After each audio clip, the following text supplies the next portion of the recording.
Amigos, bienvenidos a Otras Miradas. Hoy vamos a hablar sobre estrategia y seguridad en el marco de la Unión Europea. Para hablar de ello, hoy tenemos con nosotros a Miguel Ángel Benedicto, que es doctor en Relaciones Internacionales y además es presidente de la asociación Ideas y Debate. Miguel Ángel, bienvenido. Muchísimas gracias por atendernos hoy en nuestro programa.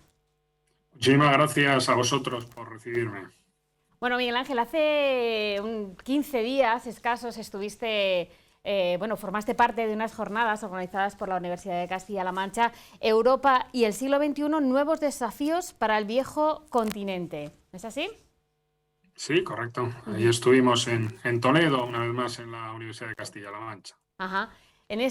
Tú tuviste la oportunidad de dar una ponencia sobre autonomía estratégica en seguridad y defensa bajo el prisma de la estrategia global europea. Suena muy complicado. Vamos a intentar desgranar un poco cuéntanos.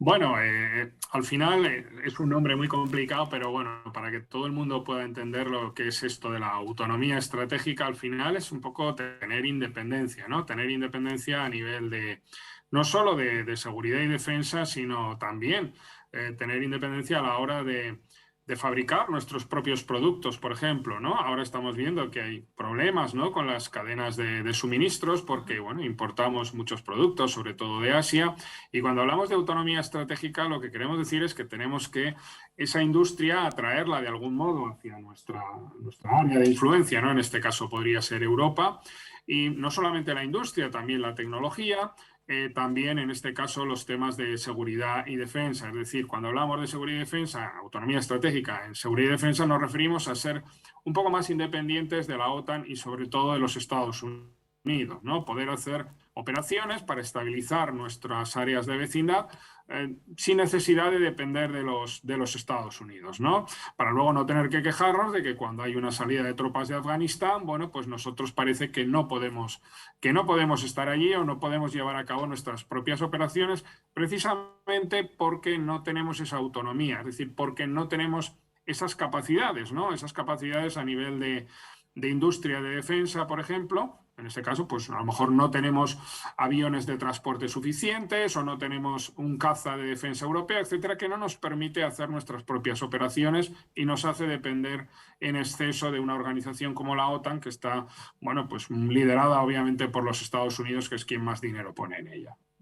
¿Y cómo podemos superar este escollo? ¿Se están dando pasos para avanzar en ello? Efectivamente, llevamos unos cuantos años, en los últimos 6-7 años se están dando grandes pasos, ¿no? Se aprobó en el año 2015 una estrategia de seguridad con la que era entonces alta representante, podríamos decir la que era ministra de Exteriores de la Unión Europea, que era Federica Mogherini, y en aquel momento, pues desde ese 2015-2016, bueno, pues se han hecho avances, ¿no? ¿Qué avances se han hecho? Bueno, pues se ha empezado a crear una industria de defensa europea, ¿no? Es decir, que imagínate, en lugar de producir pues 25 tanques, se produzcan 2, en lugar de 20 cazas de combate, pues solamente 1. Es decir, hacer una economía de escala y tener nuestra propia industria de defensa sin necesidad de depender de otras, como puede ser la estadounidense o la israelí, etcétera, ¿no? No solamente eso, es el primer paso, tener una industria de defensa. Se habla también de tener un ejército europeo en el futuro. Yo creo que eso es muy complicado, creo que no lo vamos a ver. Pero sí que pongamos en común, ¿no?, dentro de la Unión Europea, los 27 Estados miembros, pongamos en común fuerzas y tropas para en un momento dado poder estabilizar lo que es nuestra vecindad más inmediata, donde tenemos más problemas, ¿no?, que puede ser, por ejemplo, el este de Europa con Rusia o el sur y el Mediterráneo, bueno, como la zona del Sahel, donde vemos que hay muchos problemas de tráfico de drogas, de tráfico de personas, terrorismo, etcétera, etcétera. Bueno, todo ello nosotros, para poder actuar ahí, necesitamos tener capacidades militares, ¿no? Tener unos militares que puedan tener, es decir, también, pues, imagínate, unos tanques, unos aviones y luego unos soldados que se puedan desplegar de manera rápida, sencilla y tener nuestro propio cuartel general. La Unión Europea está trabajando en ello. El problema que hay, bueno, pues que hay divisiones siempre dentro de Europa, ¿no? Hay unos países, bueno, pues que quieren seguir más a los Estados Unidos y hay otros países que abogan más por esa independencia en temas de seguridad y defensa, como puede ser Francia, por ejemplo. Uh-huh. Y en este escenario global europeo, de este viejo continente que siempre está un poquito fragmentado, ¿cuál es el papel de España? Bueno, España es una potencia media, pudiéramos decir, y dentro de la Unión Europea, bueno, pues a nivel de economía seríamos la cuarta economía, ¿no? Detrás de Alemania, Francia, Italia, bueno, pues estaríamos nosotros, ¿no? Y a nivel de defensa, pues lo mismo, ¿no? Yo creo que, bueno, que quizá deberíamos invertir un poco más de nuestro Producto Interior Bruto en defensa, que no llega a ese 2% que generalmente, bueno, se dice que sería lo óptimo, sobre todo en el caso de la OTAN, pero también para la Unión Europea. Pero bueno, por otro lado, sí que España participa en unas cuantas misiones internacionales, tanto de la Unión Europea como de la OTAN, como de Naciones Unidas, ¿no? Yo creo que somos una potencia media, que estamos ahí en lo que son algunas de las misiones internacionales con despliegue de tropas, por ejemplo, en Líbano, ¿no? Donde somos uno de los países que más tropas ha desplegado, pero por otro lado tenemos una opinión pública muy remisa, ¿no? a todo lo que sea intervenciones, defensa, ejércitos, etcétera, ¿no? Yo creo que hay que hacer una labor importante de pedagogía en la opinión pública española. También creo que quizá el Parlamento Nacional, ¿no? Pues debería quizá tratar más estos temas para que se pudieran debatir más a nivel social y ver un poco cómo se respira socialmente en este sentido. También creo que, bueno, desde la sociedad civil, como nosotros en la Asociación Ideas y Debate, bueno, hay que hacer también más pedagogía, es decir, intentar informar a la gente de, bueno, por qué es necesario quizá un ejército europeo o unas fuerzas europeas que se puedan desplegar, bueno, pues para evitar problemas que hemos visto que pueden disgregar Europa en un momento dado, ¿no? Conflictos como Siria, guerras como las de Libia. Bueno, todo esto al final a quien nos afecta es a nosotros, no afecta a los Estados Unidos, y quienes quizá deberíamos de algún modo jugar un papel más preponderante, deberíamos ser la Unión Europea, ¿no? Si queremos evitar problemas, bueno, pues de migración ilegal, problemas, bueno, ya hemos visto estos tipos de problemas que han hecho crecer partidos euroescépticos, partidos de extrema derecha en Europa, etcétera. Bueno, si queremos evitar todo eso, bueno, quizá necesitaríamos también saber estabilizar nuestra área de vecindad, y para estabilizarla, pues por suerte, por desgracia, necesitamos algún tipo de tropas, ¿no? Europeas que se puedan desplegar en esas zonas que realmente, bueno, son las que desestabilizan al final nuestra propia sociedad y nuestro estilo de vida europeo, ¿no? Uh-huh. Sí, porque a lo mejor nos pilla lejos, ¿no? Pues eso, Afganistán, Líbano, tal, parece que nos viene de lejos, pero esto repercute luego realmente en toda nuestra vida diaria, como decías. Además, yo creo que hay un concepto como de guerras ahora, pues como antiguamente, que iban a la batalla. Ahora también se libran más las batallas detrás de un ordenador. Sí, obviamente. Ahora, bueno, estamos viendo, ¿no?, cómo se ha puesto muy de moda el tema de los ciberguerra, los ciberataques, los ciberdelitos, ¿no? Está claro que ahora mismo hay y bueno, incluso el uso de drones, ¿no? A la hora de atacar en determinados conflictos, ¿no? Hombre, los conflictos siempre son conflictos, ¿no? Ahora hay unos conflictos de baja intensidad, es lo que llamamos la guerra híbrida, lo que llamamos los conflictos asimétricos, ¿no? De algún modo todo lo que está relacionado con la desinformación, las fake news, pero no solamente eso, ¿no? Puede haber ataques, ¿no?, a través de las redes, ¿no?, a través de Internet, pues a infraestructuras críticas, ¿no? Imagínate, ¿no?, que de un día para otro, bueno, pues se nos corta la electricidad por un ataque, ¿no?, a una central nuclear, por ejemplo, que da electricidad a determinadas poblaciones, y bueno, pues te quedas sin electricidad y obviamente sin móvil, sin ordenador, etcétera. Bueno, porque ha habido un ataque cibernético en un momento dado, ¿no? Es decir, que sí, hay determinadas guerras del siglo XXI que se están, de algún modo, el campo de batalla está en Internet, ¿no? En el mundo virtual, ¿no? De algún modo, que empieza a ser casi más importante en algunos casos que el mundo real, ¿no? Y vemos cómo grandes potencias como Estados Unidos o China, pues se preparan para ello, ¿no? De algún modo también, obviamente, la OTAN está muy preocupada en ese sentido y en la última reunión que tuvieron en junio de este año, bueno, una de las amenazas, uno de los riesgos más importantes para todos los países que formamos parte de la OTAN era precisamente el de la ciberseguridad, ¿no? Donde, bueno, pues se intenta actuar también para evitar que esos riesgos y esas amenazas se conviertan en una realidad y nos afecten a nuestra vida diaria.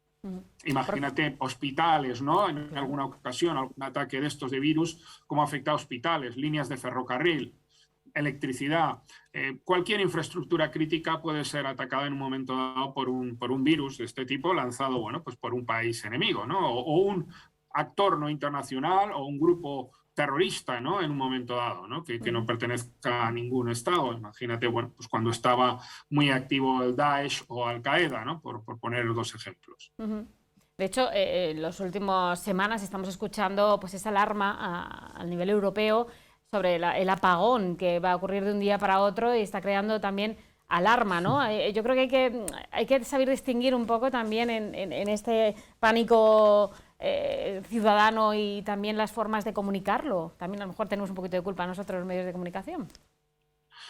Sí, bueno, esto del famoso apagón, ¿no? Que pudiera ocurrir, ¿no? Yo creo que, bueno, todo esto ha salido de Austria, ¿no? Que precisamente en una de su estrategia o libro blanco, no recuerdo ahora, de seguridad nacional, uno de los riesgos que ven es precisamente una posibilidad de un apagón, ¿no? Yo no sé si es posible, esto tendría que ver más que con un ataque o virus, tendría que ver más con un tema económico, ¿no? En este momento de transición energética en el que estamos. Claro, todo esto forma parte de la seguridad, ¿no? A veces la seguridad es un concepto más amplio que el de defensa, ¿no? Y obviamente el que no nos llegue determinadas fuentes de energía o suministros de energía, ¿no? Que haya cortes de suministros, obviamente nos puede tener estas consecuencias y estas alarmas a veces, ¿no? Que muchas veces, bueno, desde los medios también se pueden amplificar de algún modo cuando a lo mejor no son reales a corto plazo. Pero sí, claramente es una amenaza esa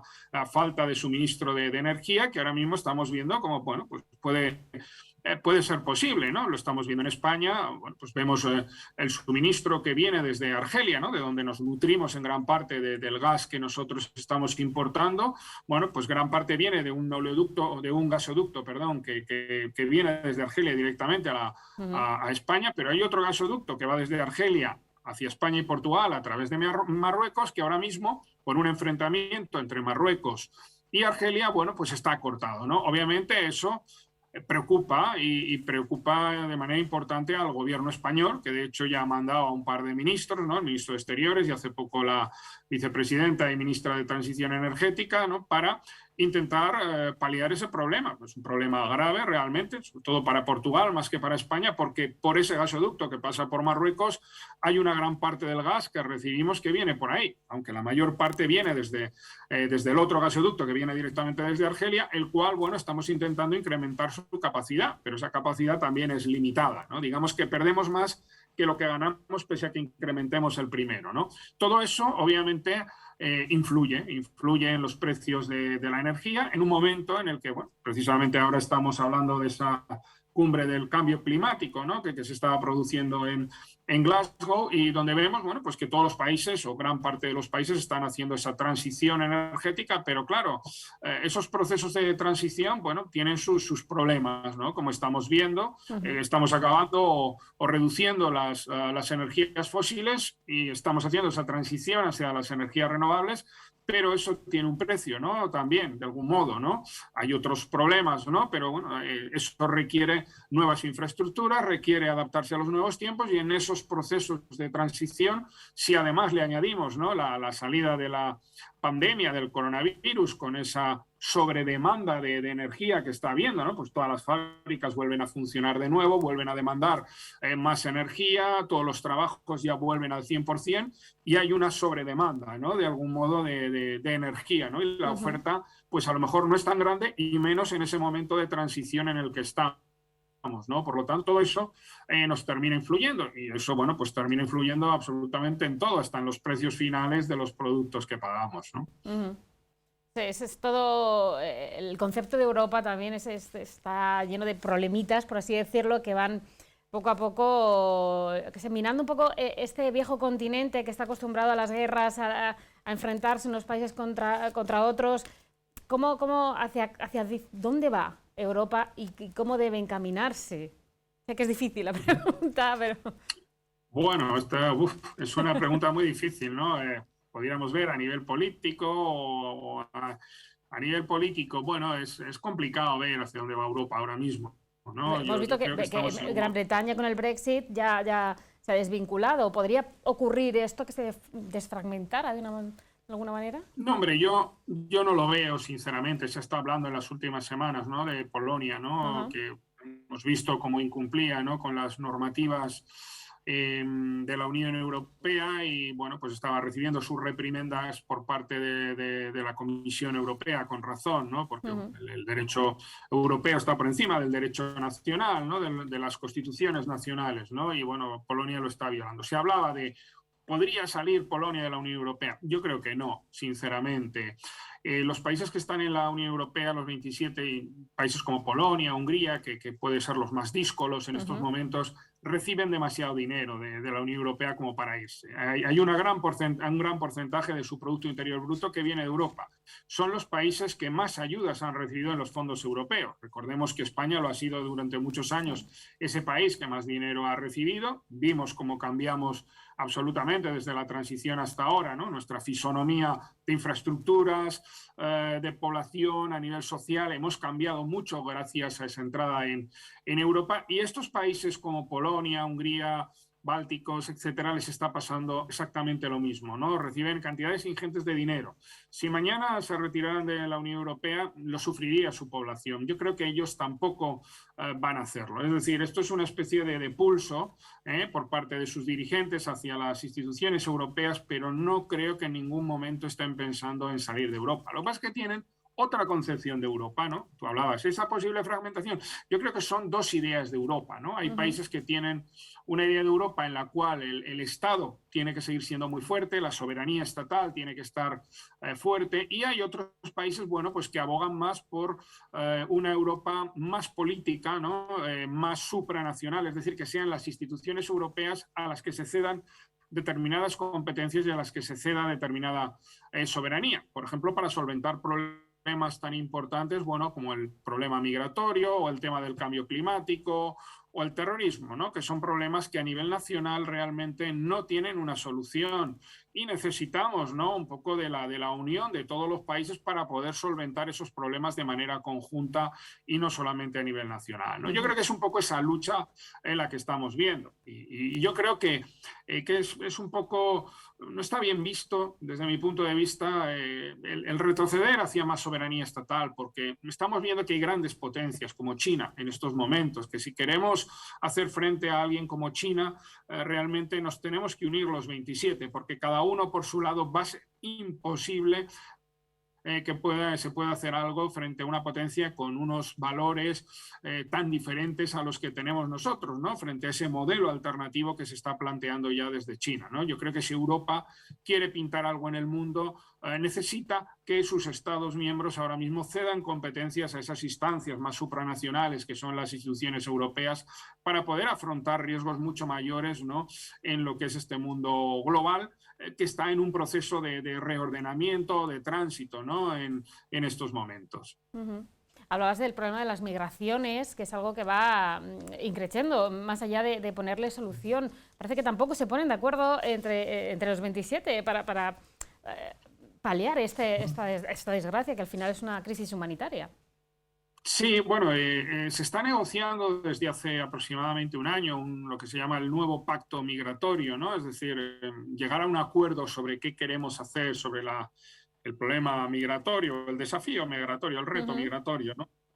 De algún modo, bueno, pues se están hablando varios temas sobre la mesa, ¿no? En primer lugar, bueno, se habla siempre, casi siempre, de medidas securitarias, es decir, de esa fuerza que está en las fronteras de la Unión Europea, que es Frontex, que ha desplegado, bueno, pues miles de personas, sobre todo en las fronteras exteriores de la Unión Europea, puede ser España, como puede ser Grecia, como puede ser Italia, Pero no solamente yo creo que se requieren de medidas securitarias, ¿no? También se está negociando ahora mismo la posible readmisión por parte de países terceros de lo que son migrantes ilegales.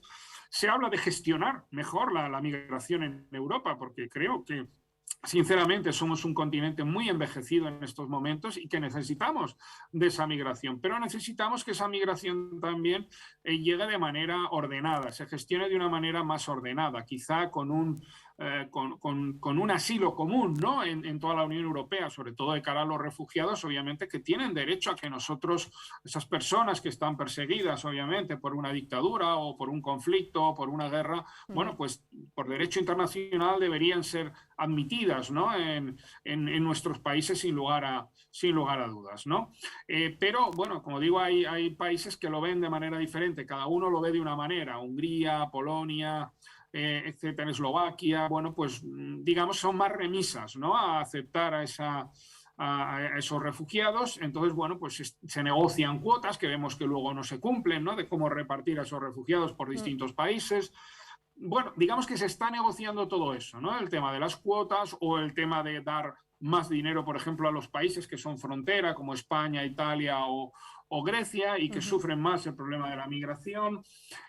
O, por ejemplo, también yo creo que es un tema que se habla menos, pero que se debería negociar más, es cómo integrar, ¿no? Esos migrantes y esos refugiados que llegan a nuestros países. Es decir, bueno, todas esas temas que acabo de lanzar un poco sobre la mesa, de algún modo, son los que se están negociando en estos momentos con posiciones distintas, pero obviamente esperemos que se llegue a algún tipo de acuerdo, ¿no? De hecho, la Comisión Europea está trabajando en ello para lanzar una propuesta de ley en un momento dado y dar pasos, ¿no? hacia una gestión común realmente entre los 27 de esas migraciones que hemos visto que han hecho daño incluso a Europa, ¿no? Internamente, ¿no? Hemos visto cómo, bueno, podría de algún modo volar el sistema Schengen, ¿no? De fronteras, es decir, esa libre circulación de ciudadanos que podemos circular libremente por Europa, ¿no? Si no llegamos a un acuerdo en ese aspecto, yo creo que es difícil que Europa ande hacia adelante. Una crisis económica, por ejemplo, es muy fácil de solventar. Pones dinero sobre la mesa y resuelto. Pero una crisis migratoria es mucho más difícil.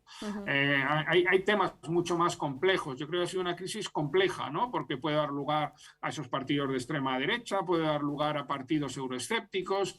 Es decir, que va más allá, ¿no? de lo que es una simple crisis económica, ¿no? Por tanto, creo que hay que tener mucho cuidado y creo que los 27 deberían llegar a algún tipo de acuerdos para, en un momento dado, poner en común, ¿no? esa política migratoria que yo creo que es necesario gestionar de manera conjunta entre los 27. Además, sobre todo tratándose de personas, que es que muchas veces se nos olvida, ¿no? Que simplemente es decir, no, este barco no para ti, no para mí, que ahí hay gente que lo está pasando mal, obviamente. Efectivamente, estamos hablando de personas, no estamos hablando de dinero, como te decía, ¿no? Pero claro, hablar de personas también implica más problemas, obviamente, ¿no? Y bueno, y lo que hay que hacer es intentar gestionar eso de la mejor manera posible, no sé, crear una especie de green card, como hacen los americanos, bueno, pues con países como Libia, como Siria u otros, ¿no? Para intentar, bueno, y Norte de África y África subsahariana, bueno, pues incluso para intentar formar, ¿no?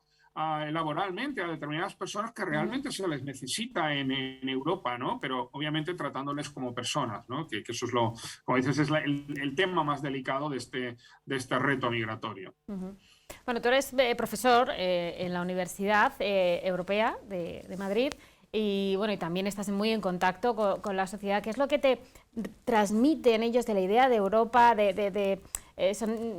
se está, a lo mejor la idea esa de Europa, de formar parte de la Unión Europea, ya se está quedando como un poco caduca? ¿Qué es lo que tú sientes? Pues fíjate, cuando yo a veces pregunto a los alumnos, ¿no? Tanto en la Universidad Europea o en la Universidad Complutense, ¿no? En las dos universidades en las que doy clase, les pregunto si se sienten más de su región, de su país o europeos, ¿no? Y fíjate, hay una minoría que se siente más europeo y la mayoría se sienten más de su región, se identifican más con su región. Es muy curioso esto, ¿no?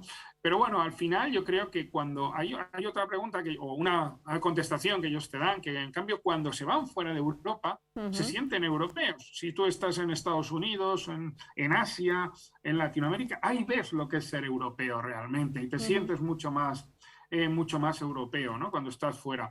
Y yo creo que ellos se han dado cuenta, por ejemplo, con el Brexit, ¿no? de los problemas, ¿no? que puede causar estar fuera de Europa. Yo creo que a veces hay que mirar también los problemas que nos puede causar la no Europa, ¿no? Y cuando hablamos de ese tema, ahí ellos se dan cuenta, ¿no? Oye, no poder circular libremente, el necesitar pagar un visado o utilizar un pasaporte para ir a otro país, o las colas que se están produciendo ahora de camiones para entrar en el Reino Unido, o determinados problemas, ¿no? A la hora de convalidar los títulos de una universidad con otra. Bueno, todo esto les hace ver que realmente Europa importa y que realmente Europa es útil, ¿no? Para sus vidas diarias, ¿no? Que es más útil que inútil, pudiéramos decir.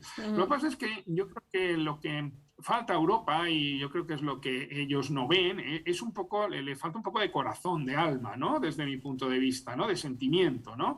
A veces yo la veo más como un Frankenstein, ¿no? Es decir, como un monstruo hecho de pedazos, al cual le falta un poco de alma, de sentimiento, ¿no? En el fondo, que es un poco lo que en Europa yo creo que falta, ¿no? Eso obviamente no se hace de la noche a la mañana, se requiere de años. Programas como Erasmus yo creo que pueden ayudar a ello. También, obviamente, el tener una lengua común, en este caso no la tenemos lenguas muy distintas, ¿no? Y eso hace más difícil, ¿no? el sentir a Europa, ¿no? Es un proceso que yo creo que irá poco a poco. Y a los alumnos en la universidad yo también veo que hay temas que les interesan mucho, como el cambio climático, obviamente, es uno de los temas que más les interesa, ¿no? Y obviamente Europa ahí está a la vanguardia, ¿no? En estos momentos defendiendo esos asuntos a nivel mundial, ¿no? Pero sí falta un poquito de sentimiento europeo desde mi punto de vista, ¿no? A veces Europa se ha construido muy de arriba abajo, desde mi punto de vista, muy elitista también, un poco de despotismo ilustrado también. Y bueno, yo creo que se tiene que construir un poco más desde abajo también, ¿no? Y bueno, darle un poquito más de sentimiento y estar más cercanos a la ciudadanía, ¿no? A lo que realmente le importa a la ciudadanía, a lo que siente la ciudadanía y a resolver los problemas que tienen los ciudadanos, ¿no? Yo creo que muchas veces eso es importante, ¿no? Y luego, bueno, es muy difícil, ¿no? En las elecciones al Parlamento Europeo, pues bueno, en las últimas 2019 vimos pues, que votó más gente que en otras ocasiones, lo cual es muy importante desde mi punto de vista, pero bueno, aún así la gente no se acuerda ya ni de quiénes fueron los candidatos. No. Luego los que eran candidatos resultó que ninguno de ellos fue presidente de la Comisión Europea, sino que fue al final la señora von der Leyen, pero se la sacaron del bolsillo los 27 jefes de Estado y de Gobierno, cuando había otros que eran los que habían hecho la campaña alrededor de Europa. Bueno, yo creo que falta todavía mucha conexión entre la política, la élite europea y el pueblo europeo, ¿no? Aparte, bueno, de que las instituciones son muy complejas de entender, ¿no? Pero yo no creo que sea un problema de entender más o menos las instituciones, ¿no? Creo que en España la gente o la mayoría a veces tampoco diferencia una ley orgánica de una ley ordinaria o no sabe muy bien para qué sirve el Senado y eso no significa, bueno, pues que tenga más o menos legitimidad determinada institución. Lo que la gente quiere realmente es que las instituciones sean capaces de solventar los problemas de su vida diaria, que vean que les son útiles, ¿no? Yo creo que eso es lo más importante. A lo mejor hace falta un poquito de didáctica, un poco más llegar para cosas básicas, ¿no? Lo que decías, que hay gente que no sabe para qué sirve el Senado, ¿no? Que dice, no, es solo para cobrar una serie de personas y no sirve para nada. Ya. Sí, digamos que bueno, es bueno, ¿no? Ser más didácticos en este sentido. Hombre, lo óptimo sería que todo el mundo tuviera la mayor información posible y el mayor conocimiento posible, ¿no? Si eso no es posible, si eso es muy difícil, ¿no? A veces conocer a las instituciones europeas requiere un esfuerzo intelectual, ¿no? Y a lo mejor no todo el mundo quiere hacerlo o no está capacitado, no lo sé, ¿no? Pero es difícil, ¿no? Yo no empezaría por ahí, ni tan siquiera en los colegios ni en los institutos, ¿no? Yo lo que haría sería más un poco unas asignaturas transversales, ¿no? Donde se explicara un poco qué nos une en Europa, historia europea, el arte europeo, la cultura europea, no lo sé, que pudiéramos ver que hay temas que nos van uniendo, la política europea obviamente también, y a lo mejor algo mínimo, pinceladas de las instituciones. Pero tú a los chavales más jóvenes no les puedes empezar a dar el peñazo, hablando en plata, ¿no? Con temas como el Consejo, la Comisión Europea, el Parlamento Europeo, el Comité de las Regiones. No. Se vuelven locos, y es normal. Si nos volvemos locos nosotros, ¿cómo no se van a volver locos ellos? Eso te causa repulsa, rechazo, ¿no? Yo creo que es mejor hablar, pues, del arte, ¿no? Del gótico, ¿no? Bueno, como es algo que nos une a todos los europeos a través de las catedrales, o, no sé, tipos de música, ¿no? O la Edad Media, como nos ha ido conformando, ¿no? O el Renacimiento, no sé, yo lo veo más por ahí, temas más de historia europea, ¿no? Que nos unan más, esos temas que nos unen, que de instituciones que realmente, bueno, el que quiera especializarse y en la universidad estudiarlo y tal, me parece bien, ¿no? Y no digo que no haya que dar unas pinceladas, pero tampoco poner toda la carne en el asador en el tema de las instituciones, que realmente es un poco infumable, ¿no? Para la mayoría de las personas, ¿no? Realmente. Exacto. Sí, además ahora los jóvenes, que las series de tal, contar la historia de Europa y cómo se ha ido conformando es realmente una serie. Muy bien visto. Fíjate, las series yo creo que son algo muy importante para trasladar de algún modo determinadas realidades o ideologías a la gente, ¿no? Yo creo que es más importante que los informativos son las series o las películas, ¿no? Una buena serie. De hecho, creo que había alguna, no recuerdo en qué plataforma, había alguna sobre la Unión Europea, ¿eh? En los últimos tiempos ha habido alguna que ha tenido algo de éxito.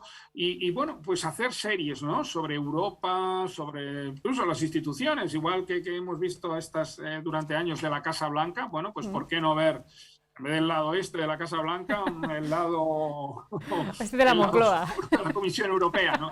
No sé cómo decirte, ¿no? Es decir, creo que eso ayudaría mucho más a entender Europa que ese otro tipo bueno, de decir, hay gente que dice, no, hay que meter en la enseñanza, en los colegios, las instituciones. Yo creo que no, sinceramente, pero bueno, es mi visión. No digo que sea malo, que creo que es bueno que se hable de Europa en los colegios, ¿no? Creo que sería algo bueno, importante, ¿no? Pero desde otro punto de vista, ¿no? Como muy bien decías, las series creo que es un gran instrumento para poder entrar en las cabezas y las mentes de la gente, ¿no? Ya lo ha hecho Estados Unidos durante años, ¿no? A través de Hollywood, ¿no? Como esa diplomacia pública desplegada con Hollywood fue...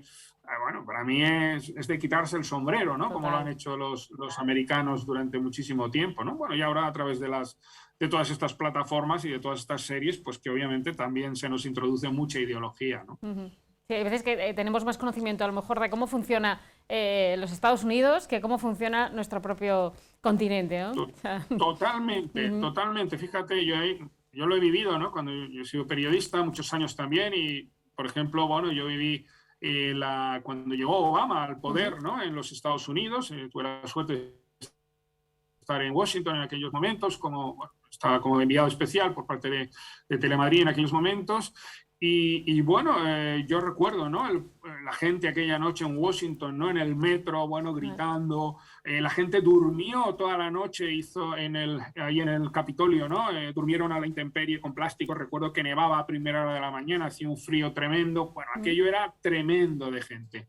Y recuerdo también en estar poco después en unas elecciones europeas, en Bruselas, ¿no? Y bueno, y recuerdo salir, ¿no? del edificio, ¿no? del Parlamento Europeo que tiene en Bruselas, y bueno, salir a la calle y a la Plaza de Luxemburgo, y bueno, había allí un escenario con muchas luces y tal, y los únicos que estábamos en medio de la plaza éramos periodistas que íbamos a tomar algo en una cervecería que había por allí cerca, ¿no? Es decir, para que veas un poco la contraposición, ¿no? E incluso los medios, ¿no? Los medios dan mucha más importancia también a las elecciones americanas que a las elecciones europeas, ¿no? Y los medios, yo creo que huelen el poder muy rápidamente y saben dónde está el poder. Si tú crees que las elecciones americanas van a dar poder a una presidencia, etcétera, y sabes que la presidencia de los Estados Unidos es muy poderosa, lo cubres. Si tú crees que el Parlamento Europeo, pues realmente esas elecciones tampoco son tan importantes, pues no le das tanta importancia realmente. Y eso, obviamente, lo huele la gente también. Y bueno, ya te digo, esas distintas maneras, ¿no? de celebrar una presidencia de los Estados Unidos, como la de Obama, o unas elecciones al Parlamento Europeo en la Plaza Luxemburgo en Bruselas, bueno, pues con 4 y el de la guitarra, ¿no? Pero así es, realmente. Yo creo que la prensa, en ese sentido, los medios huelen enseguida dónde está el poder.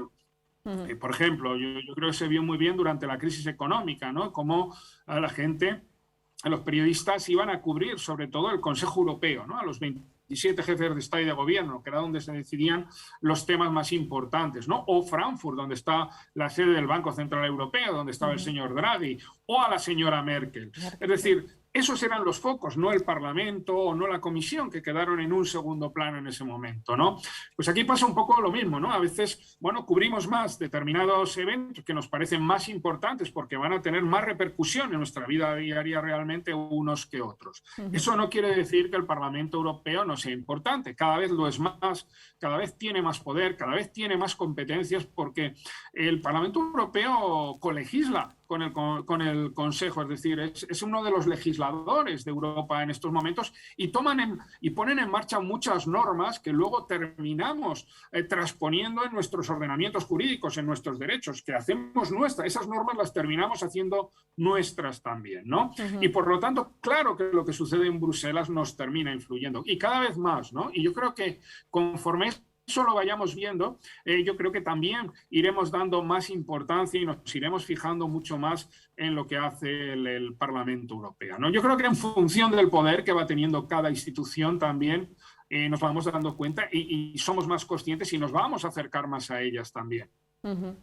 Bueno, Miguel Ángel, podríamos seguir hablando aquí largo y tendido porque es un tema interesantísimo. Además, yo reconozco que me gusta mucho.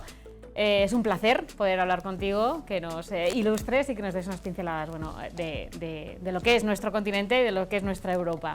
Muchísimas gracias por habernos acompañado y bueno, te invitamos a que cuando quieras puedas venir aquí físicamente o volver a hablar así de forma telemática. Muchísimas gracias a vosotros. Bueno amigos, y hasta aquí nuestro programa de hoy. Les esperamos la próxima semana.